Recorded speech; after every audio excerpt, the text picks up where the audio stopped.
podcast. What's up? I'm Krista. What's up? What's up? Whoa. Didn't time that right. This is going to be a wild ride. Sometimes Greetings. I'm like, ooh, just born. I know. I actually was just born again. Just born. You were? Yes. What do you mean? Guys, I'm coming out as born again. No, but it was interesting. I was actually talking about this with you today. Speaking of born again, like Christians, it's like now when I see, like, we went on this hike to this place, it's like a giant cross. I'm like, oh, that's nice. Mm-hmm. Before I'm like, oh my God, you know, when like people would be like, I'm like really Christian, or like, Jesus is my homeboy. I'm like, and now I'm like, oh, that's nice. That's cool. Good for you. And how interesting that, like, that was not simply because it's so complicated, but the projection of like your experience, especially in the Catholic Church. So it's so, yeah, it's so apparent what's going on. Yeah, totally. And just also that a part of the programming of being a teenager is like, I don't know if it's in media, social media, and culture, but it's that it's not cool. That's not cool. We don't like God. We don't like Jesus. That's not cool. Completely. You know, and how you, like, I was like that. I don't know if I was atheist per se, but I remember having that moment of like, that's so lame. Yep. But it was my projection of like my experience in the church, really. I was always confused because like my mom would kind of be, you know, down for church. She wouldn't really talk about God a lot, but like always just really resonated with going to church and like being in community. And my dad was like, And so I was like, I always, you know, I looked to my parents a lot for that stuff, and I was confused. So I did like the but I would be in community. Yeah, literally, I was sent to Catholic school, which is the weird thing. Which is and there were beautiful parts of the school where I'm like, they did this great, that great, but just the fact that I was like kind of quote unquote forced or pushed to go to Catholic school made me like not want to be a part of the hallelujahs. For sure. But that's not the thing, is church isn't fun or fresh. Of course. There's literally nothing fresh about it. Like, until you go to like, you know. A dope. Yes. A cool church. A rockin' church cool where they have church. donuts before. Where they have a hot pastor. Yes. Unless your pastor has ripped jeans, your church is not cool and fresh. Oh, fuck. The first time Sean, who I'm dating now, like 8 years ago was the first time I went to a cool church. He took me to a cool church. Which one? Hillsong? Hillsong, yeah. In New York? Mm-hmm. I've never been. And I was like... I went to Agape, which is Michael Beckwith, is like unreal. I've heard. I went alone. I think I was alone, to be honest. I've heard really beautiful things. But I was... Because I was like, no, he's too into God for me. Who? Sean? Yeah. Oh, wow. That's Back then I was like... Because I had that projection of like... You know, my dad in the back of my head being like, "This is we don't." I was like, he's straight edge. You're like, he's straight edge. He's a young lifer. But now I'm like, damn, the most beautiful a man thing. of faith. Yeah. Or just like, a man of spirituality. You know, people. We need a little God in our lives for sure. Just a little something, like a reason. You know, just like a purpose, a faith of some sort, whatever that is. Yeah. It's been interesting too. So I've been only listening to, this is another thing I thought I'd never say in my whole life. So many things I literally am like saying I never thought I'd say in my whole life. But I listen to Sunday service gospel pretty much only if I'm listening to music. It's on Spotify now. I upgraded to Spotify Premium. Thank God. You guys, I've actually never had Spotify Premium in my life. And it's like, because people shame me. They're like, you are commercials? You are never DJ. Yes, never. Justin's like, can we listen to this song? I'm like, yeah, in 5 songs, it might come on. After 20 commercials, it might come on. So I finally upgraded. I just think it's kind of dumb. I'm like, I could look it up on YouTube. But anyways, so I'll listen to that. And it's really nice because you know how when you have songs stuck in your head all the time? I was thinking about in my life how I've had these really dark songs stuck in my head. When I'm listening to rap, I'm listening to this certain type of music, whatever it is. And I've been repeating it. It's like the melodic element of song that you repeat in your head is like programming your subconscious. Yeah, it's hypnotizing. Hypnotizing you. And we've talked about this a little bit, but I really realized it when I had gospel type music, you know, the Sunday service choir repeating in my head. It was like, oh, this is nice. I was like, oh, this is a nice thing. I love that this vibration or these words are repeating in my head and it feels really good that's taking up the space of what a bad negative song or whatever would have been previously. What I love so much about not only Sunday service, but just kind of more spiritual music in general, there's no ego at all. Or at least yes, 100%. what I'm feeling. Yes. I'm like, they're literally channels of They're just this beautiful. unbelievable talent and light and, you know, like no shade to any, you know, popular music artist, but I do think you have to have a little bit of ego. Miley, don't take this personally, okay? Ariana, I'm coming over Just later. Don't be mad at me. fast forward 15 seconds, okay? All the major celebs listening. What's it called? Earmuffs. Earmuffs. But yeah, you have to have a little bit of ego to navigate that Big space. facts. Like, wow. But I just love it because there is none, and it's just such a like straight shot to freaking. I just feel so lifted when I'm listening to music like that. It's groovy, it's melodic, it's dancey. I love Holy Ballin'. It's dope if you guys want to listen to Holy Ballin', and then Rain. I've been listening to Rain's Rain. the best. Every repeat. Rain is on repeat right now. And I'm just like unreal. bopping in my car. It's like, it is so beautiful. Yeah.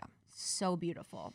We should just open every show with a piece of. I know. I was thinking my wedding. I'm like, damn, that'd be the dopest thing if Sunday service would be like at your wedding. Oh my God. Because I'm putting together my wedding structure. And I was like trying to think, I'm like, you're going to sing. But I was trying to think of what other like cool things I want to incorporate.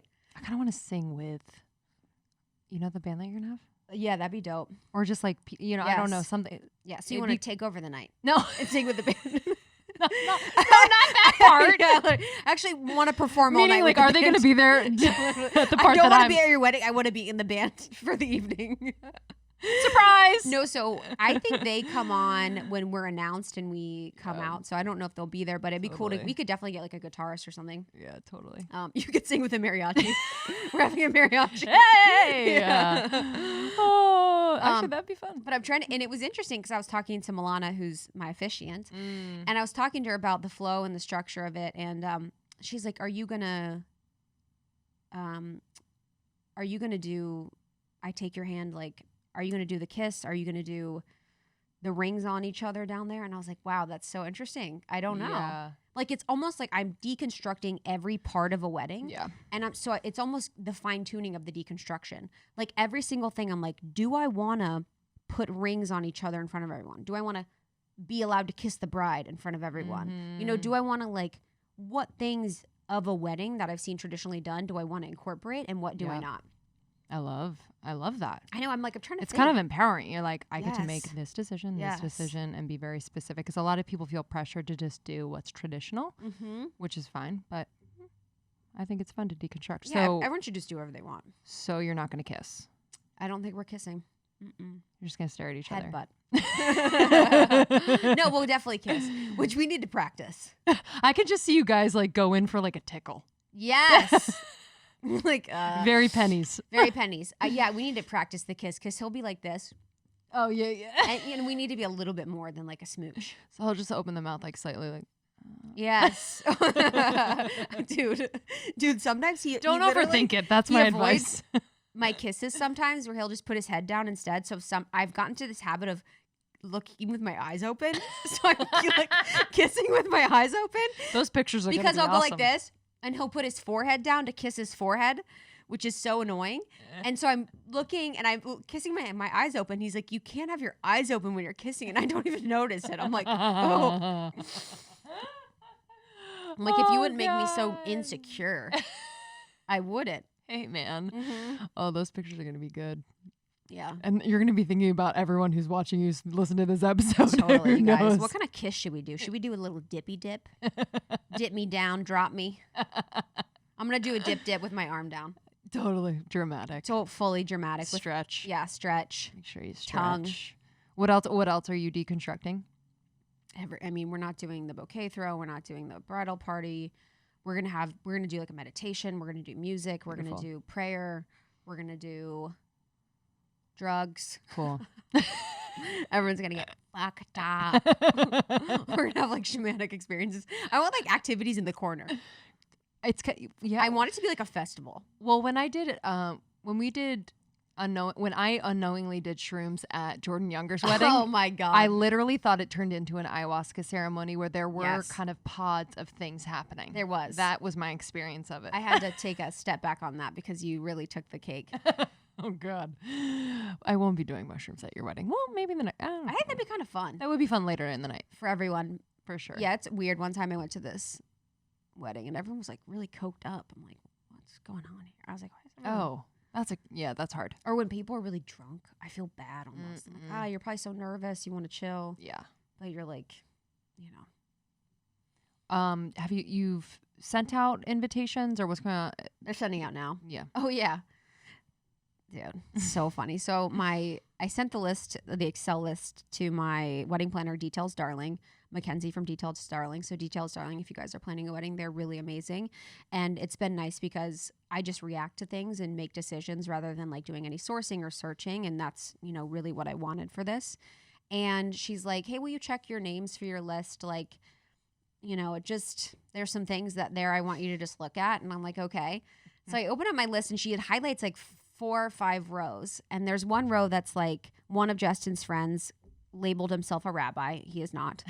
So that he could have the invitation be like, rabbi, blah, blah, blah. And I'm like, you are not a rabbi, sir. And another one's like honorary. I'm like, you are not a judge. And there was just all these like jokesters. Like everyone's like fucking joking around on their names, which was hilarious. And then I get to this one and I'm like, okay, why is this highlighted? I'm like, Miss Danielle. I'm like, okay. I'm like, Miss Danielle Page. And then I look at it and it's like Mr. Big Dick. And I'm like, Mr. Big Dick. And then the next word is Mr. Big Dick waited forever. So she put someone in as her +1, Mr. Big Dick waited forever. Because she's a single woman and she's waited forever. And it's like, at the end, it was like the Big Dick waited forever family. It was so fucking funny. I was like, your invitation would have been sent to your house with Danielle and Mr. Big Dick waited forever. Like, what the fuck? I was like, that's a funny ass joke. You know what I love about that joke? This is what I love about that joke. Did it for her fucking self. Yeah. I'm going to make my goddamn self laugh. And I'm going to write Mr. Big Dick waited forever. Krista might see this or she might not. But all that matters is I'm making myself laugh. Yeah. And this is funny as fuck. And then I'm going to have like a place card that says Mr. Big Dick waited forever. Mr. Big Dick. The Big Dick waited forever, or the waited forever Page family was hilarious. That's what it was. I was like, dude. So funny. I mean, that list though is hard to, you're like, who do I like this week? I know. Mm-hmm. Yes, I do. 100? 120? No, it'd be pretty small. Okay. Because of everything. So we were really small. So yeah, no families invited. Sorry, everyone. Sorry. It's all good. It's all good. You have to be verified on Instagram to come. Oh, yeah. It's like an influencer I like that. wedding. Deconstructing. Yeah, exactly. It's actually only blue checks allowed at the wedding. So my family, You just show your blue check at the entrance. Yes. You scan a barcode, and you scan a barcode, and your account comes up, and that's how you get verified. At the wedding. Okay, cool. So it's pretty cool. It's pretty cool. Yeah. And everyone, what if it was like a booth for like sponsors? Holy shnikes! I mean, what would that be? That would be. Who was that did that? And it was like a full on like sponsor wedding. It was some. Oh, you're serious? Yeah. No. Oh my God. There's someone that did that though. It was like a full blown sponsored wedding situation. I'm trying to figure out who it was. I could see giving gift bags and having just like product in there, but not booths. I mean, all of it. I don't, people can do whatever they want, but, and this is the number one thing that the community said when I said, what's the one thing you would cut from your list of things for your wedding? Like, cause I'm trying to keep an eye on budget. And so people said the number one thing was like, thank you gifts, any gifts, bags. Love it. They said no one really cares, uses them, brings them home. No one minds. Cause usually like you have to have a lot of them. And so Yes. you're not going to spend enough to make it a gift that they're really loving. Yes. you know, people do like any of the weddings I've been to are Soaps. like soaps, hangover stuff, yeah, like popcorn, nah, yeah, which is sweet. The sentiment's Sweet. amazing. And if you can do it, that's good. But I was like, oh, that's a good thing to cut. And then people also said shoes, cut down on shoes, which I never would probably, it's not my personal thing to be into shoes. So I never would like your spend a lot wedding on shoes. Yeah. Yeah. They're like, You'll be don't spend a lot on barefoot. shoes. Yeah, my dress train is long, but I feel like eventually you'll be barefoot. I'll wear Chucks. I'll wear Chucks under my dress so everyone knows I'm anti-establishment. I want to deconstruct everything, and that's the wedding shoe. Dude. I'm going to wear fucking Chucks. I actually just saw that the other day in someone's wedding. Like, Fuck yes.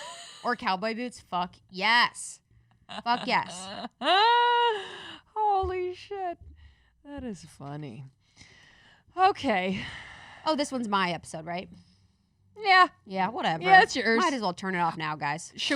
Let's tell them a few things before Yeah. we get into your episode. So we'd love to tell you about the Almost 30 membership. It's open right now, open for enrollment. We're really, really proud of it. This is a really unique, special, intentional space that we wanted to create after 4 years of, connecting with you, whether it's in the Facebook group or on Instagram, et cetera, which, we will do. But this really inspired a place that is safe, feels like you can just be yourself, truly, and learn and grow and be inspired and laugh. And so this membership will have extra content, ways to connect with each other and with us in a personal way. We have special discounts, early access to things, and much more. So check it out, almost30.com. Yeah, I'm really excited. It's like, I feel like in my DM, so many people have been asking for more, whether it's like more of our thoughts and opinions or more of like our perspectives or more information on whatever topic. And I feel like this is going to be the perfect container to just channel all of everything we've learned in the past couple years, how we've grown, and be in community with people. And I've never felt like we had like a portal almost to do all of that. Our Facebook group is amazing. We love the Facebook group. We love all the conversation in there. I'm so grateful for the beauty and the kindness of our Facebook group, especially just going through so much that we've been through. But I never felt like I could fully give them more content, give them more resources, do more of the workshops, have our friends join, have extra episodes with amazing guests. Like we have bomb extra episode guests, and just like channeled it into one spot. It was kind of on Facebook and on Instagram and all these places. So everything that we're into, everything that we're passionate about, and then the energy of the community will all be there. And it's going to be so good for us to grow together and be together, in community for, 6 months at least. So go to almost30.com. Check it out. We're really proud of it. If you have any questions, you can DM us, but we can't wait to see you in there. And then also we have our new Cosmic Elixir available. We did a partnership with Philosophy, which is a superfood brand that we love. So this Cosmic Elixir is a blend of grounding adaptogens, beautifying collagen, no added sugar. It's freaking delicious. It's so You good. can add it to your coffee. You can just mix it with a nut milk. You can add it to baked goods. You can put it in your oatmeal. It's like slightly sweet because of the vanilla, but it's just really grounding as well. It's also hormone balancing. It has Husha Wu in it. Which also makes your hair grow. Ooh. In all of it. So I use Maybe that's Organic why. Olivia's her magic mane, and Husha Wu is the number one ingredient. It makes your hair grow. Wow. And Marissa Cohen, who's one of our amazing community members, made this really amazing chia seed pudding. She's been baking with it. Oh, cool. So she was making chia seed pudding, and she's just been baking with it, and it's been really, really beautiful to see the community just share their recipes with, the Cosmic Elixir. Yeah, you can go to the Philosophy. That's the PHILOSOPHIE.com. Just click on their superfood powders, and you'll find the Cosmic Elixir right there. And tag us on Instagram if you're using it. We'd love to see it and share it. Yep. Appreciate you. Almost 30 for all things membership. Almost 30 to see our new site. We have really exciting things on the Almost 30 website. It's been completely redesigned, revamped. New logo, color, style. It's much easier for you guys to get all the courses, information, show notes, blog posts that you need. So you can check out almost30.com and enjoy this one. This one's with me, and it is about how I reconnected back to my intuition. There was a long period of time this summer where I felt completely disconnected from myself and disconnected from, my voice and who I am at a soul level. So I wanted to share with you guys more about how I found that connection back to my intuition and the steps that I took personally to reconnect. Yeah, I'm sure a lot of people can relate for sure, especially this last year. So if this episode resonates with you, definitely send it to friends, tag us on Instagram. We appreciate you. Thank you for your support and your love and for inspiring what we do. glad to serve y'all, and we'll see you on the other side. Yeah, we love you guys so much. Enjoy this one. Bye. Hello, guys. Welcome. I'm so glad you're here. It's going to be a good one. And today I'm trying something new. I have my headphones over my hair.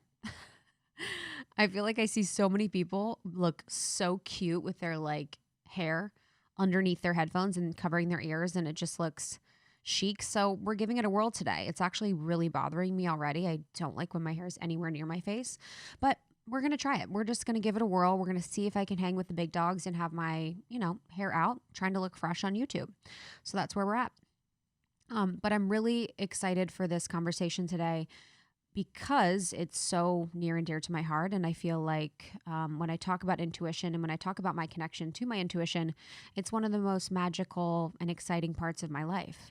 I think for any of us listening that, have felt that connection to their gut and to their intuition, there's really nothing like it. It makes life magical. It makes life seem special. And it makes everything that much more joyful when you feel like there's this thing inside of you that's playing along with life, or that's guiding you along in life, or that's supporting you in life, or that's there for you. So much of my existence has felt like this beautiful partnership with my intuition where it is solely responsible for any success that I've had with Almost 30 or in my relationships. It's really responsible for all the beauty and joy that I've brought into my life. And I know I am on my path when I feel deeply connected to it. And for people that maybe don't know what it feels like to be connected to their intuition, that's okay. And I've completely been there. I think I didn't necessarily know what my intuition was until I was in my 20s. Growing up in Ohio, no one really talked about their intuition or connecting to their soul or anything like that. I mean, I was just going to the tanning bed. I was just hitting up the tanning bed in Ohio, just trying to figure out what I was going to wear that weekend and if we could drink beer in someone's basement. So I never really understood what that voice was or what that gut feeling was until I got into my 20s or until I graduated college, and I was so far from my intuition that I was just in a deep, deep spiral. I felt terrible. I felt completely off my path when I was living in Chicago and in the corporate world, and I fell into, a deep depression and had terrible anxious and loop thoughts. So I really saw and understood my intuition from the side of being so far from it that it was really, really speaking to me in a way that made me really mentally unwell and kind of made my life seem like it was a little bit falling apart from the outside. So it was almost like an ultimatum. My intuition was almost giving me the ultimatum like, hey, we're going to work together and you're going to listen to me on this, or we're going to continue to like blow everything up. And that's sort of what it did. As an example, when I was living in Chicago, I knew I was supposed to leave this job that I was at, my first job out of school, which actually I look back was like joyful, but I think I was so, ungrateful and unknowing at the time. I didn't really understand, but it wasn't aligned to me, period, the end. And I knew I needed to quit and I knew I needed to leave, but I was so scared. So what had happened was the universe brought me a sexual assault case with my boss into my lap, which really pushed me out of the company. So my intuition was saying, this isn't a fit for you. You're crying every day. You're really dragging everyone down. You don't really care what you're doing, et cetera, et cetera. But I wasn't listening, so it brought me this situation. So I've always said that with intuition, if you're not listening to the whispers, if you're not listening to, the voice, if you're not listening to the yells, you're going to get a little shake. And it's going to shake your world up. So my understanding of intuition was from really that perspective of giving me the medicine that I needed even when I didn't need it. And over time, as I've stepped more into myself and as my soul has become more so the leader of my life than my ego, I have greatly valued this relationship I have with my soul and with my intuition as my guide for all things that I want in life, as my guide to date my fiance in the first place, as my guide to, move forward with Lindsay and I making the podcast when we really didn't know each other. all you guys know, but Lindsay and I, when we first met, we probably knew each other for a few months before we started the podcast. But we both had this intuitive hit that we needed to get to know each other and we needed to do more. So for me in 2020, I had a season of feeling deeply connected, deeply disconnected. Let me get that very clear. I had a season and feeling of feeling deeply disconnected from my intuition. And I'm sure a lot of you can relate. Maybe we could take a second, have a think. Was there a time in 2020 when I felt removed from my intuition, from that connection, from that voice, from that calm guide, from that, soul friend that I have? Maybe not. Maybe so. But I think for a lot of us, there probably was that period in time in 2020. Maybe it was the entire year. Maybe it was a month. Maybe it was a day where we were lost and disconnected from our intuition because for the most part, we were living in such a fear state. We didn't know what was going on. We didn't know about the future. There was so much change and there was so much trauma and transition that it was hard to get in and sink in and trust what our intuition was saying. So I found myself in a position where I was really in my shadow year. I was really, really, really in my shadow year. And I've talked about this on my Instagram, but it was one of the most transformational years of my life, which means that there was a lot of hardship between myself, between my mission, between speaking my truth, between being honest, between being who I wanted to be at all times. And I had a period of deep depression, in the year, and I felt completely disconnected from my intuition. I remember being on the phone with one of my best friends, Milana Snow, and it was Lindsay and Milana Snow and I on three-way. And, we were talking about the situation that we were going through within the business that was really hard and really just bringing up a lot of shadow for Lindsay and I. And Milana goes, okay, but, what does your heart say? She's like, that's good, because I was really speaking from my head. I'm very, very good at speaking from the head, but not always from the heart. And she's like, okay, but what does your heart say? What does your intuition say?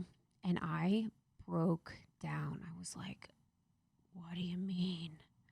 I had no connection to it. I had no idea what intuitively I was thinking, feeling, what my heart wanted to say. I felt like for at least 3 months in the summer, I had completely shut down the connection to my intuition because it was almost like my intuition had gotten in the way of what I was trying to do. And it's almost like it felt like my intuition was leading me in a direction that I didn't feel ready for. And I don't know if you guys can relate to that, but it was almost like, the intuition is saying one thing. It's like, speak your truth, do your thing, be who you are all the time, be proud of who you are, be honest, be forthright. And I was like, dude, I'm scared. I was just so scared that I couldn't live up to what my intuition was asking for me. So I completely cut it off. And I knew in that moment with her, and then also in conversations with our other, coach that we love, Erin Rose, and even just the way that I was operating, I knew that I wasn't connected to my intuition for a lot of reasons. So the way that I understand myself and my connection to my intuition is that everything feels like I'm making decisions from either my heart space or even my belly. And if I'm in a conversation like I was in with Milana Snow, I know that I'm not operating from my intuition because I can feel myself energetically talking directly from my head. And I can feel all the energy is concentrated in my brain and it's not actually going into my heart space or into my belly. So that's one way I tell that I'm not connected to my intuition. Another way that I can tell that I'm not connected to my intuition is that I will feel like life is lost its glow, that life feels monotonous. It feels like a chore. It feels like one of those situations. And I don't know if you guys have ever thought this, but I'm very positive. I have a moon in Sag, so I always find the positive side of things, but also I have that really deep Aquarian part of me, that Mercury and Aquarius part of me that's like, what's the point? You know what I mean? Where you're like, just some days you're like, what's the fucking point of this whole thing? and you get a little down and low. And I felt like I was having those conversations with myself that were just a little bit negative, too much. And I wasn't seeing the beauty of what was around me. And 3, I wasn't able to truthfully and in congruency make decisions or make next steps for anything.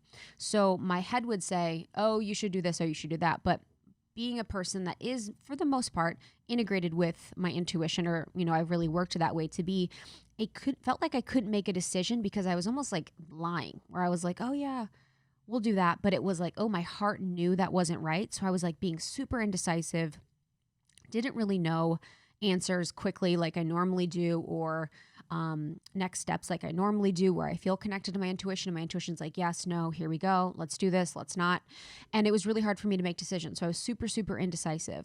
So that's usually 3 ways that I normally tell if I'm feeling disconnected from my intuition. And also, when you feel connected to it, you can kind of feel when you're not. So it's a fine attunement that I'm sure you guys are all doing and working on, and have a deep connection to your intuition yourself, and you can feel when you're disconnected.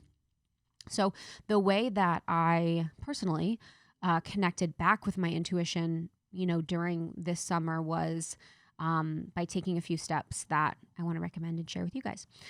So the first thing that I did was, for an entire week, I deleted Instagram. And I'm not a person that deletes the app from my phone, but I just didn't open it for an entire week.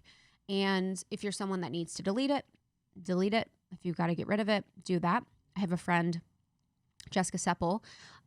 She's incredible. She's been on the pod. She's a nutritionist based out of Australia, but every single night at 7 p.m.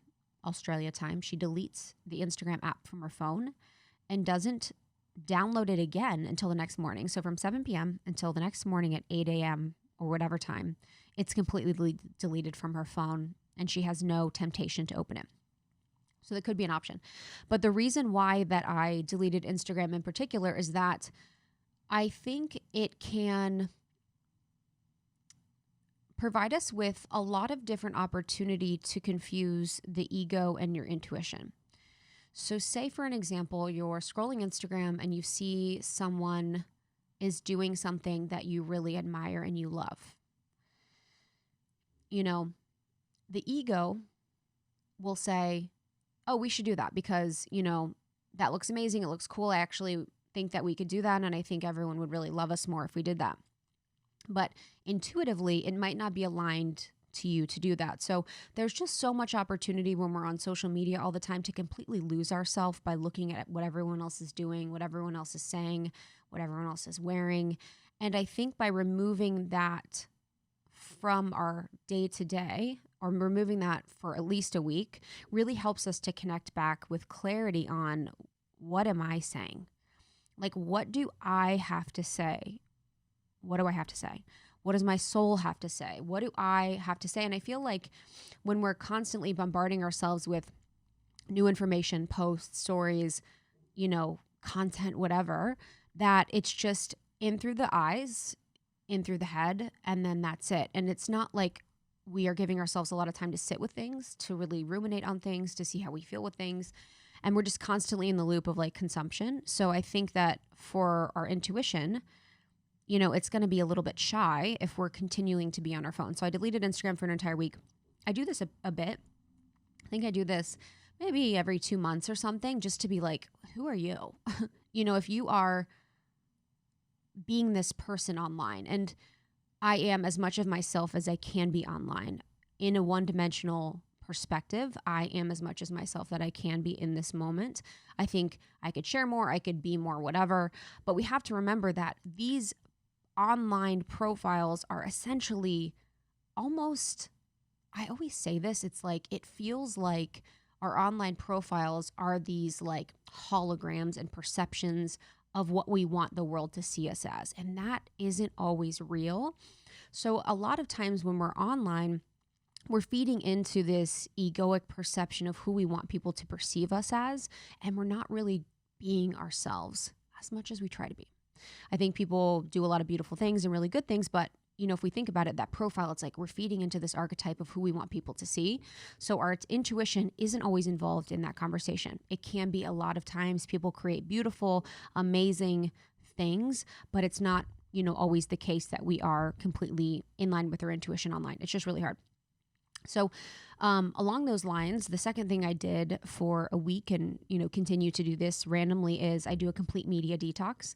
And a media detox means that I am not consuming any YouTube, any Twitter, any LinkedIn, any of the freaking social channels, TikTok, Snapchat, blah, blah, blah. I don't do any media. There's no news consumption coming in. If something needs to come my way, some people on my team will let me know. My fiance will let me know who I live with. And I will be aware of whatever is needed for me to know in that week time. A lot of information is important for sure, but we can take a week off. So that media detox is incredibly important to me. And when I think about all of the ways in which we distract ourselves and we dictate our lives and our emotions and how we feel on the media, it can be so hard when you're constantly being fed a certain narrative, no matter what the narrative is, that may sometimes take over your actual intuition and what you're feeling. And I've felt like I'm more in line with actual reality when I'm not consuming media of any kind. And that for me means, yes, there is a reality that's going on that exists on the media. That is true. But I need to be in my reality to be healthy for the most part. So that means my reality is I wake up, I can meditate, I can do my thing, whatever that reality I have for myself is. And these realities can coexist, but it's really like minding my own damn business. I'm going to mind my own damn business and live in my reality for a little bit. And that means I'm not watching Netflix. That means I'm not consuming news. That means I'm not consuming these things. And I can be able to get back to me so I can serve people better, when I come back. So deleting Instagram, media detox. And what you can do during this time is read, walk, talk to friends, be alone, be quiet as much as you can. And of course, I'm going to say one of the best things, the third thing that I do is get in nature. And being in California, I'm able to be by the beach. I know that's like, braggy asshole thing to say, but I really appreciate it. And I live in a small apartment for it. But I go to the beach as much as I can. So try and get my feet in the sand, try and get those negative ions out, try and balance my body in the sand, try and get those beautiful water light codes going in the ocean, and just be in nature as much as I can. One of my favorite parts of the Law of One book, which is a book that I study and live by, is Ra talks about, so Ra's the consciousness that speaks in this book, and Ra talks about some of the best things you can do is get amongst second density beings you call trees. And Ra talks about how to be healthy, how to feel vibrant, and a lot of that is eating nutritious foodstuffs. He says to not eat fried foodstuffs, but to be among second density beings we call trees. So being amongst the trees is one of the most healing things that we can do. So however you can get into nature, whether it be alone, is always going to be like such a beautiful way to reconnect and remind you that we're all part of this beautiful ecosystem rather than this like tech world when we just like move from big screen to little screen to medium screen, all day long in a vicious cycle. The fourth thing that I'll do is I will pray, and I have gotten so much enjoyment in the past year in my prayer and in my dedication to my conversation with the infinite creator, God. And sometimes I hear stuff back, sometimes I don't, but it has been a practice for me to really step into the deserving of having a conversation with God and feeling like I'm on a team or I am supported all the time. So there's a worthiness I have around that, but it's been really beautiful to be in conversation and prayer. And the other day I was sitting there praying and I was like, okay, what do I want? And I felt like for most of my life, I would be like, it's almost like a kid with Santa. You're like, I want a Barbie car. I want these things. And I felt like I was kind of doing that with God. I wasn't saying like I wanted material things, but I was like, I want abundance. I want flow. I want ease, which are all really beautiful things. But when I took a moment to just sit there and I was like, who wants this? My head or my heart? And allowing myself to get quiet and just saying like, you know what? I'm going to let my heart pray for whatever is meant for me. and I'm going to get really quiet, and my head is going to stop talking. My ego is going to stop talking, and I'm going to let my heart do the talking. I'm going to let my heart be in conversation with God on what I need and what I like and what I want. And really just leaning into that truth of whatever is in alignment for me will be, and whatever is meant for me and my soul will be, rather than the littleness of what my mind can ask for. And so that's what I've really been doing now, is really just like sitting there and being like, you know what, I'm gonna let my heart ask for what's meant for me in God. I'm gonna let my soul ask for what's meant for me. I'm gonna let my, the deepest part of my beings be in conversation. So prayer was really key. It's like that little knock on the door of your intuition, like, hello, I'm serious now. I want to listen. I want to talk, and I want to do this together. And in the case of what I felt like I was avoiding this summer, or, in 2021, was so much of what my intuition was saying I was avoiding because I was so scared, and I felt so alone and attacked, and, I felt a lot of different things. So I also had to be in conversation with God, like, support me in this conversation with my intuition, and support me in the execution of whatever we will be doing together. Protect me in this. Support me in this. Help me achieve flow in this, whatever my intuition is asking me to do that's causing me this great pain where I'm feeling like I can't even listen to it. So that's prayer. Fourth is an easy one, salt baths. Salt baths is just like, it's a classic. It's a freaking classic, and it's really good when we're thinking about, this whole thing. It's like, okay, we're thinking about our 3D experience spatially, physically, with deleting Instagram and your media detox. We're thinking about nature, so like interconnectedness, and we're thinking about prayer and God. That's another part of spirituality and interconnectedness. And then salt bath is really good for your physical. I find that when I am consistently taking salt baths, it helps me to feel more grounded, feel more whole, feel more rested, feel more embodied. And I think that embodiment is key when I think about my intuition.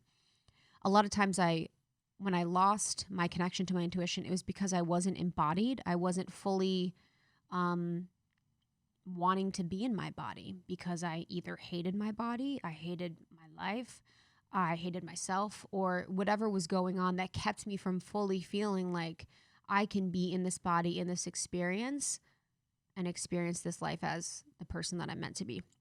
So salt baths, a classic. I use pretty much any salt, like Dead Sea salts. I'm not really particular. I always ask for them for gifts, which is an amazing thing. If you want to get crazy, you can also do Mama Medicine's Ritual Baths book. She has really beautiful ritual baths in there that really help people under specific things, whether it's like new moon or what have you. But those are really, really beautiful for special bath taking. What I also do is I listen to small whispers in the moment. So I think this is a really important one, is that our intuition isn't always going to be speaking to us very, very directly and clearly. It's not that easy, and it's not that easy to decipher. So when I did have small whispers or little messages that I was hearing, that I was starting to hear again, I made sure to listen. So for me, that meant eating, my intuition was like, you know what, let's eat some really grounding food right now. Let's eat a really grounding bowl of oatmeal and enjoy it, and sit on the couch for a little bit longer this morning so that, we can feel nourished and nurtured. And it's also like, hey, let's take a nap. So whether that is my intuition or whether that's my body wanting more food, wanting more carbs, wanting more sleep, wanting more rest, I'm listening. Because as we honor the needs of our body, we're also going to honor the needs of our intuition. So I had to make sure to be really mindful, I'm going to take a walk when my body wants to take a walk or my intuition wants to take a walk. I'm going to take a nap when either of those want what they want, and I'm going to eat nourishing foods, and I might not answer that phone call from that person, even though I feel like I should. I'm not going to do it because there's a tiny whisper that's telling me that, you know what, I don't really feel like doing that right now, which is totally fine. So as much as we can, listening to those tiny whispers and acting on them. And I actually want to repeat the last one about the phone call thing, because I actually think that's a major key that we could all do a lot better with. And I'm saying this as someone that really could. How many times do we get calls from people or texts from people or messages from people that we don't want to answer? And I think about this with family sometimes, where it's not like you hate them. It's not like you're mad. It's not like anything's wrong. But in that moment right then, maybe you're cooking dinner, maybe you're sitting with a friend, maybe you're walking, maybe you're working, and you don't want to answer, but you're like, oh, I feel like I have to. Listening to not do things when you don't have to, I feel like has been really powerful for me and really created a lot more space in my life. So when do I feel like I need to do something or should do something? And when am I actually doing something because I want to? So with family, it's like I'll have much better conversations if I'm waiting, a day or so to call back when we both feel like we're both ready energetically to have a conversation. So I think that's a really good one with listening to small whispers that you can do now with your phone, with family and friends, is really just talking to people, responding to people when you really feel like it, when it feels good, when you feel like you have the energy for it, when you feel like you're not doing it because you have to, but because you want to. Major key. And the last one, for me, connecting back to my intuition, one of the ways that really helps, and one of the ways that I constantly work on every single day of my life, is speaking my truth. Speaking my truth when I need to. Speaking my truth in the moment. And that can be super small things. So that can be if Justin's saying, hey, do you want to get nonstop sushi for dinner, which is a sushi place literally a block away that he orders on Postmates. And me normally being like wanting to appease a little bit, I'm like, oh yeah, like totally. So I'm thinking, you know what? And actually saying the truth, like, no, I don't want that. And I'm not a bitch. I'm not a friggin' bitch if I do that. But really just being like, oh, actually, you know what? No thanks. Like, I appreciate it, but I don't want that. And telling Justin in the moment what I want to eat when I want to eat it is a really small thing, but it's like so many times girls do this where we're like, oh, whatever. Where do you want to go on a date? You're like, I don't care, wherever. We know where we want to go. We know what we want to eat. You know what you want to do. We're the best planners ever. We have the best ideas ever. So we need to like speak our truth on that. Anyways, but along the lines of speaking our truth in the moment, my point is that it can be super small. So it can be like, oh, actually, I don't want that. Or actually like, someone's asking you to do something. You could say like, this sounds really exciting right now, but I'm going to get back to you after I've settled and set with what I want to do for this, instead of just being like, oh yeah, of course. Yeah. Appeasing everyone. And then it also means things like, and I'm kind of pausing here with speaking your truth. It's like, it also means things like not wavering for people around you because you know it will make things more palatable for anyone else. And it's okay to say something and have a conversation about things and have it be a discussion and have disagreements with people. I think I'm a person that I'm realizing more so as I get older that I really don't like disagreeing with people I love a lot. And I love finding common ground with people I love. It makes me feel safe. It's something when I was younger that I didn't see a lot of conflict resolution that was super healthy. So I didn't see people disagreeing and really like being okay. I always thought it was bad. I always thought it was scary. I always thought it would lead to me being alone or, other things happening within my family. So as I've gotten older, I'm really seeking to find comfort in the discomfort of disagreements with people. And the people that I love and the people in my life, I have totally different opinions from, and they have totally different opinions from me in some cases not. And being able to sit in my truth and know that I valued my truth over I valued the comfort of someone else or the palatability of what I was saying is really powerful. And the times that I have said what I felt and meant what I felt or meant what I said have been truly life-changing for me. And even if it's been small about how I feel about X, Y, or Z, or even if it's been big, it's always led me to a deeper understanding of our relationship, of who I am, and how closely intimate I am with my beliefs and what they mean for the world.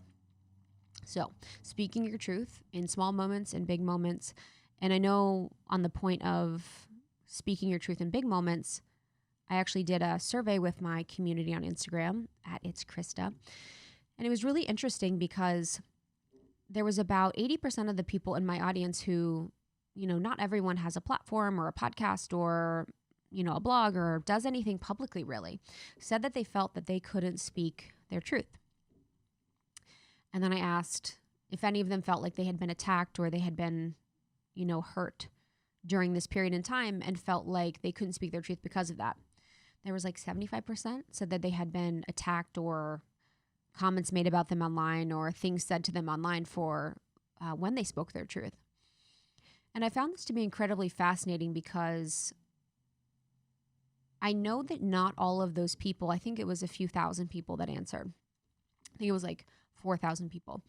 Not all of those people have the same opinion. I'm actually assuming that most of them have different varying opinions about varying things and that they don't agree on a lot of things. And so if we could approach other people when they disagree with us with more the compassion of knowing that we've been there, we potentially have felt like we couldn't speak our truth, we have felt attacked, and we wouldn't want anybody to feel like we felt when you felt that it'd be such a beautiful thing and opening and opportunity for us as a collective to know that we're all struggling with this right now. And this is something that we can be more accepting of and patient with and treating of people in a 3-dimensional sense rather than a 1-dimensional sense. And what I mean is that when we see something online, we see text, we see a 1-dimensional sentiment, and we don't take the 3-dimensional person behind that text into consideration and consider that there's so much going on in their world that we don't know about. So just sharing that to let you guys know that, the speaking your truth is a common theme for us right now. I think a lot of people are going through it and, you're not alone. And I would say that what has helped me to ease my anxiety around knowing truth and not sharing has been finding peace in other things, essentially. Finding peace in the development of my own. Cut this.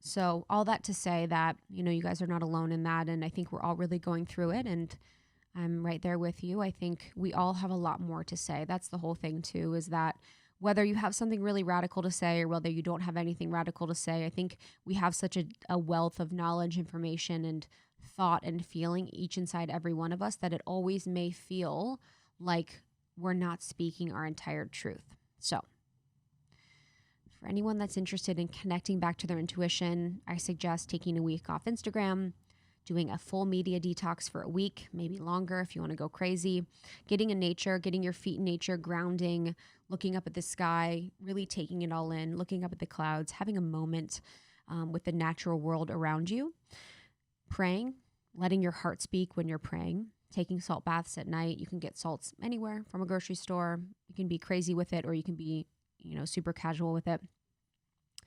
Listening to small whispers in the moment, whether that's to sleep in, whether that's to skip a workout, whether that's to write down a thought or a download or anything that you're going through.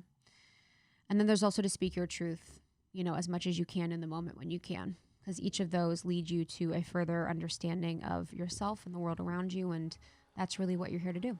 So let's go connect back to our intuition, be the best people we can be, and rock the frick on.